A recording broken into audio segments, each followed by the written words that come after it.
ಕಷ್ಟಪಟ್ಟು ಓದಿ ಮದುವೆಯಾಗಿ ಮಗುವಾದ ಬಳಿಕ ಕೆಲಸಕ್ಕೆ ಹೋಗಲು ಆಗುತ್ತಿಲ್ಲ ಎಂದು ಖಿನ್ನತೆಗೊಳಗಾದ ಅತಿಥಿ ಶಿಕ್ಷಕಿ ಆತ್ಮಹತ್ಯೆ ಮಾಡಿಕೊಂಡ ಘಟನೆ ಉಡುಪಿ ಜಿಲ್ಲೆಯ ಕಾರ್ಕಳ ತಾಲೂಕಿನ ಈದು ಗ್ರಾಮದಲ್ಲಿ ನಡೆದಿದೆ.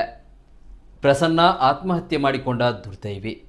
ಮೂಡುಬಿದ್ರೆಯ ನಿವಾಸಿ ಪ್ರಸನ್ನ ಕಾರ್ಕಳ ತಾಲೂಕು ಈದು ಗ್ರಾಮದ ರಾಜೇಶ್ ಎಂಬವರೊಂದಿಗೆ 2022ರಲ್ಲಿ ಮದುವೆಯಾಗಿತ್ತು. ರಾಜೇಶ್ ಬೆಂಗಳೂರಿನ ಖಾಸಗಿ ಕಂಪನಿಯಲ್ಲಿ ಕೆಲಸ ಮಾಡುತ್ತಿದ್ದರು. ಪ್ರಸನ್ನ ಹೊಸ್ಮಾರು ಹಿರಿಯ ಪ್ರಾಥಮಿಕ ಶಾಲೆಯಲ್ಲಿ ಅತಿಥಿ ಶಿಕ್ಷಕಿಯಾಗಿ ಕರ್ತವ್ಯ ನಿರ್ವಹಿಸುತ್ತಿದ್ದರು. ಇವರಿಗೆ ಮದುವೆಯಾಗಿ 10 ತಿಂಗಳ ಹೆಣ್ಣು ಮಗು ಇದ್ದು, ಈಕೆ ತನ್ನ ತಾಯಿ ಮನೆಗೆ ಫೋನಾಯಿಸಿ ಗಂಡನ ಮನೆಯವರು ಚೆನ್ನಾಗಿ ನೋಡುತ್ತಿದ್ದಾರೆ ಎಂದು ಹೇಳುತ್ತಿದ್ದಳು. ಆದರೆ ನನಗೆ ಇಷ್ಟು ಬೇಗ ಮಗು ಬೇಡವಾಗಿತ್ತು, ನಾನು ಕೆಲಸಕ್ಕೆ ಹೋಗಲು ಆಗುತ್ತಿಲ್ಲ ಎಂದು ಇದೇ ಕೊರಗಿನಿಂದ ಖಿನ್ನತೆಗೆ ಒಳಗಾಗಿದ್ದರು. ಈ ಬಗ್ಗೆ ಪ್ರಸನ್ನರವರು ಉಡುಪಿಯ ಬಾಳಿಗ ಆಸ್ಪತ್ರೆಯಲ್ಲಿ ಚಿಕಿತ್ಸೆ ಪಡೆಯುತ್ತಿದ್ದರು.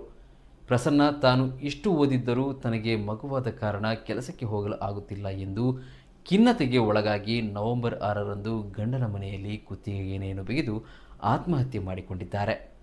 ಈ ಬಗ್ಗೆ ಕಾರ್ಕಳ ಗ್ರಾಮಾಂತರ ಪೊಲೀಸ್ ಠಾಣೆಯಲ್ಲಿ ಪ್ರಕರಣ ದಾಖಲಾಗಿದೆ.